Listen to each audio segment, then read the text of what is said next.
That closeout game, typically the hardest to get, as we're joined now by ESPN senior NBA reporter Brian Windhorst. And Brian, Miami has been outscored by 29 points in the past 5 quarters played in Boston. So now on the brink of elimination, how are the Heat? What are you hearing about how they're approaching a return to the Garden? They're trying to sell a positive attitude, Matt, that they still believe that they can do it because they went through some adversity throughout the regular season with injuries. Erik Spoelstra hasn't used these words, but he's kind of, loosely referenced 10 years ago here when he came up here down 3-2 and scored a massive victory. Of course, he had LeBron James that night playing one of the greatest games of his career, trying to talk about how that was so pivotal. But the big thing for the Heat this morning is that Tyler Hero was able to do a little bit in their shoot-around. Erik Spoelstra said he is trying to convince both himself and the trainers that he can get cleared to play tonight on that groin.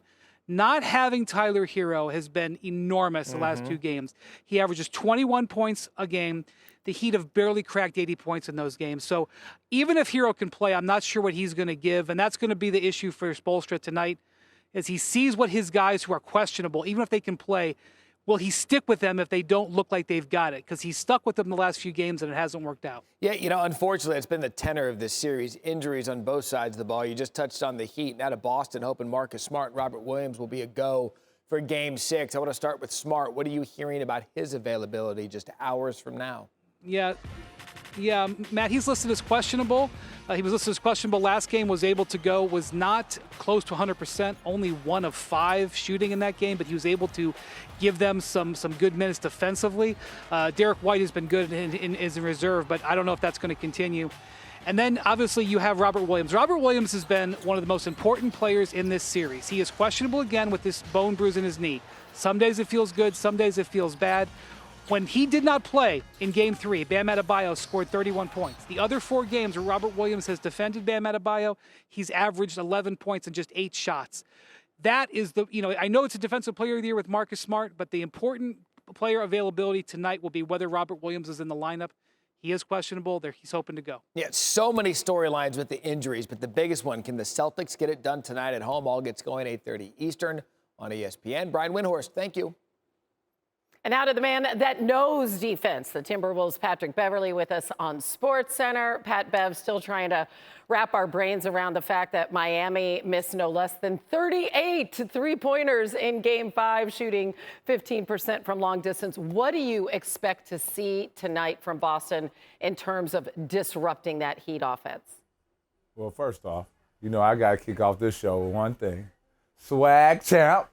Mrs. Hannah, always looking good per usual. But you're resplendent in Dior, I must say. So, but no, I just say, Boston. Again, I'll keep repeating it. I was wrong about the series. I had the Heat. Obviously, health played a big part in the series. But if I'm on Boston and I'm going for the kill tonight. I don't want to go back to Miami. How good Miami is weather-wise, I don't want to go back to Miami and play. I want to end it right here in front of my crowd, a great crowd at that. I think that's the Celtics mindset for sure. I mean, you were talking about this yesterday on Get Up, just how intense it is. What is it like to go into Boston and play a game like this in front of that crowd? I mean, it's different. I remember coming to Boston this year. And I had my little headphones in to try to kind of lock in, and you still heard the Boston crowd. I mean, the heckling is at an all-time high. Don't mess around and shoot the air ball. You might be going for the whole game. So you got to give those Boston fans, man, a lot of credit. They've been waiting a long time for this, and it's much deserved. Yeah, and that crowd has been like that for decades in Boston. All right, meanwhile, Jimmy Butler, he's never going to make excuses, but we all know he's playing with the knee inflammation, averaging just 9 points a game over his last 3. Who has to step up, get going early tonight in this game? I mean, it's unfortunate. Again, we speak about health, man. Unfortunate. Obviously everyone wants to see a great game. We want to see Tyler Hero play. We want to see a healthy Kyle Lowry. Kyle Lowry hasn't been healthy all playoffs. You have to give the players a lot of credit for trying to fight through it, but at the same time, does that hurt the team at the same time? I don't know, but it's unfortunate, man. Health is a real thing, but a game like this, you need everybody to step up. You need everyone. You need contributions from everybody, and I think Oladipo is gonna try to put a stamp on this game tonight. Oladipo, see, I'm surprised you didn't say Bam. Nah, I kind of like Bam. You kind of know what you're gonna get from Bam. Last 3 games, he's been, almost 20-9. So you kind of know what you're going to get from Bam. But as far as the others stepping up and having a key game, I think it's Oladipo.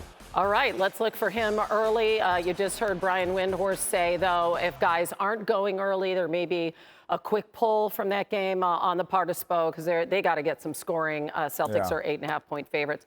Pat Bev, back in a bit. Thanks. Ms. Hannah. Thanks for watching ESPN on YouTube. For live streaming sports and premium content, subscribe to ESPN+.